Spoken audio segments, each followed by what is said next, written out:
So in the system, the living organisms are more important because the non-living factors, either it is water or air or whatnot, and these are all finite in nature.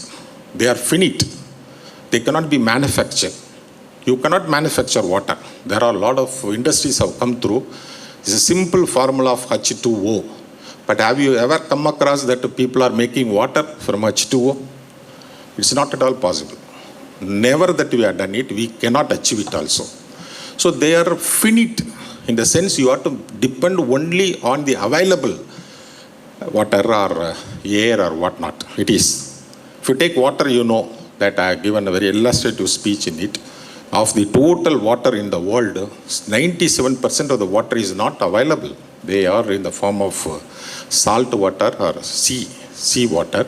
It's only 3% of the water is the fresh water. Of the 3%, 2% are in the form of ice. And only 1% is the water which you come across in our life, either in the well or in the stream or your bottle, whatever it is. This water for a given place, for a human, the water have been destined for certain specific uses, particularly our agriculture. We are all agrarian community. We are about 80% of the people depend on agriculture. Of this 1%, 70% of the water is determined for agriculture use, 20% for industries, 8% for human consumption, our domestic consumption, and 2% for other purposes. So we have only 8% of the water for our use. Tamil Nadu situation, I'll just tell you, we need minimum 100 liters of water for a day-to-day life, for taking bath, washing clothes, drinking purpose, cooking and so on. And a citizen per capita consumption requirement of water is 100 liters, whereas the available water is only 20 liters in Tamil Nadu. This 20 liter is not that equally available to everyone. Everyone have the advantage of 20 liters. The rich enjoys 100 liters and the poor do not have any access to water. That is the myth, unnecessarily creating a social tension.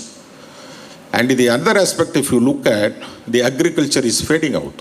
The industry started consuming more and more of water, and they started consuming 70%, leaving only 20% to agriculture. The 70% of the water also, you all might be knowing, that gets polluted and not being consumable for human agriculture purposes also. So this point which I want to tell, that these are all inert part which cannot be produced, whereas the renewable resource of this environment is the vegetations, the living organisms.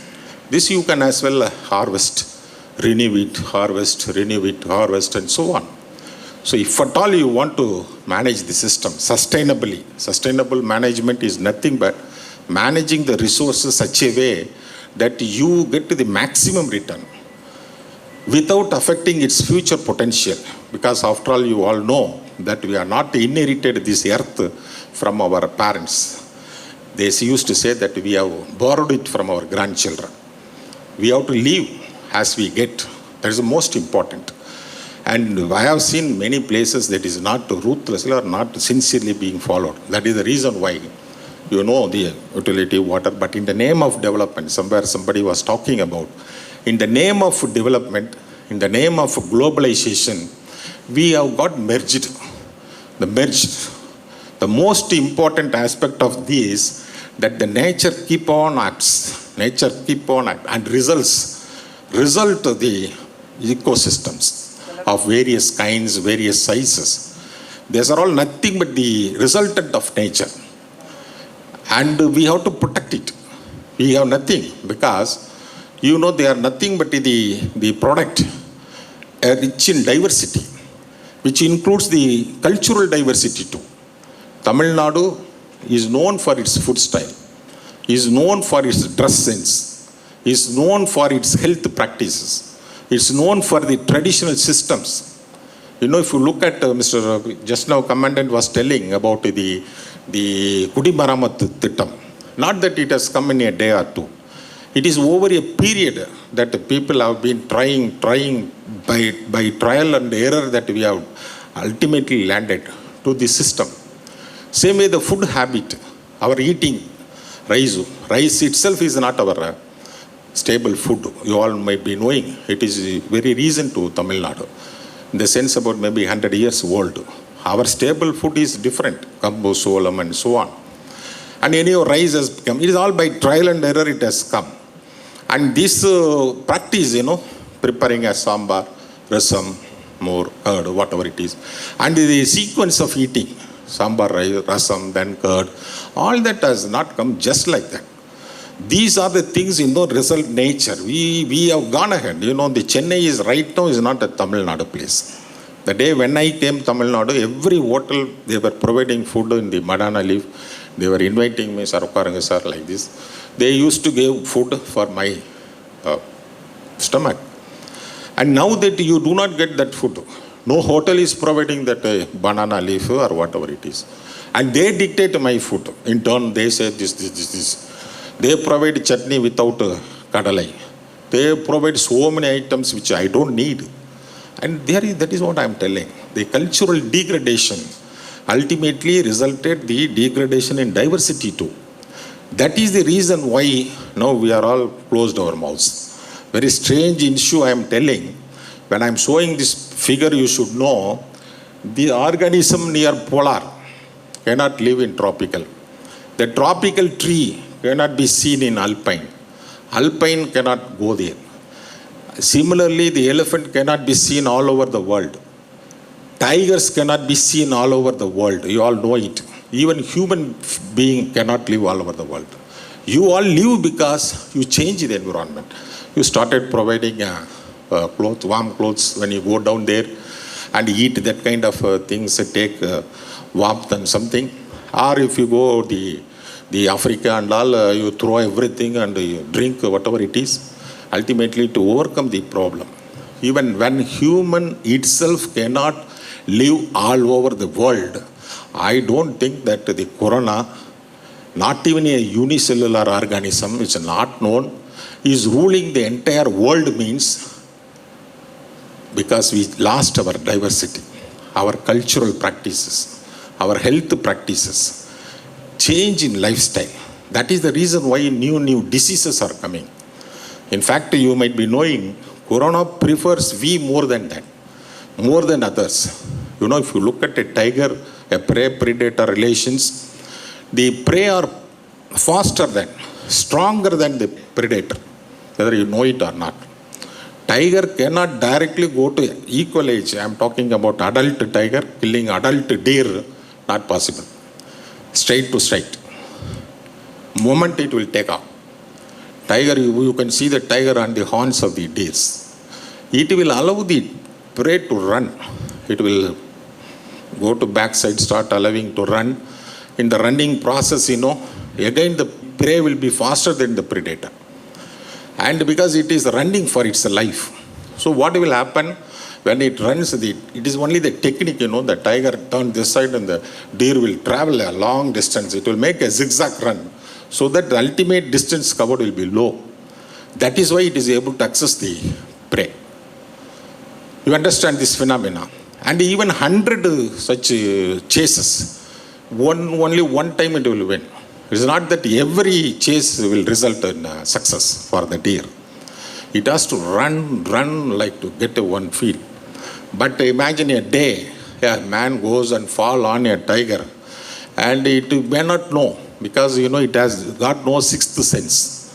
We are distinguished by sixth sense. They have only 5 sense. So it will not distinguish. Mother told to hunt only deer, the 4-leg walking. If you also walk on 4 legs, you will also be taken by the tiger. That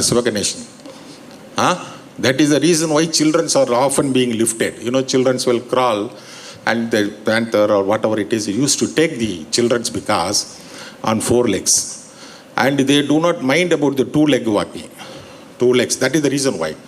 If one day a 2-leg fellow fall on a tiger and try to catch it and see that there is a blood in it, flesh in it, then it becomes the man-eater. It becomes the man-eater. That day onwards it will not run. Why the hell it should run behind a deer and very difficult. And this fellow is enough. There is a food for it, isn't it? There are people know even if Tiger look also fall immediately. Who will run? Who will have that the things to run? And that is how it becomes a man-eater. Now Corona also likes Tamilians because maybe because of your salt eating, your pepper eating or whatnot. It finds that Wuhani fellow, Italy fellow, his food is not tasty. They would hardly use salt and all. It's prefer our people. You understand, please, it can be seen in the similar latitudinal position, not all over the world. This has to be answered, but I am not telling this elsewhere. This is a closed area I am talking because I am the only most beneficiary of this corona. I wanted to have one national conference on environment involving the Honorable Chief Justice of Supreme Court down. He knows our Chief Justice of Madras High Court, all the judges, and wanted to tell what exactly environment. What could have been achieved because of that conference. It was unfortunately on 21st March. Then I had to cancel about 2-3 days before that. And what could have been achieved has been achieved because of the corona. The air quality is now, I am the most successful chairman of the Pollution Control Board. I have done a paper on it. All the chairmen versus the air quality, water quality. Even a few days back, you might have seen in newspaper that Chennai is the best city among the cities, all that had come due to lockdown period. So airborne diseases have come down. 48% of total diseases are airborne and drastically come down. Hardly. Imagine a situation of a hospital. How was it? Hospitals, 20 doctors will be sitting in front of them, some 20 patients each, fellow will running here and there for a scan, this scan, that scan, whatever it is, X-ray. If you look at even, imagine one medical shop, there will be 20 people inside. They will collect paper and make a medicine through, give 8,000 rupees, 20,000, 5,000 rupees, 2,000 rupees, as though it is the food that they are selling in the medical stores. But now, have you come across that situation? Hardly any disease. No one has. Even people used nebulizer is not using now. They should all congratulate the Pollution Control Board because the air is so clean. Similarly, you are not allowed to go out of the house for eating in hotels. Everywhere mushrooming of hotels. I do not know what oil that they use and eat. The meal eating habit also was not like this. Even chicken, I remember, was only once in a year when I born. As ordinary family. It is called a Diwali to Diwali. So one Diwali, the next Diwali will only have chicken. And that is why there is a day also. Then it started coming once in a month. Then I remember that every week, Sunday. Now that hotels have come, 3 days a meal, all 3 non-vegetarian. I am seeing somebody eating 5 times in a day, non-vegetarian. What will happen? What your stomach will say about it? Isn't it? If you put on dumping this oil, diseases, that is the reason. Now that water is clean. Almost all water is clean. You are seeing able to, the dragonfly flying, parakeets coming and so on. So in the name of globalization, in the name of development, that we have changed our habit. I'll just tell 2 examples.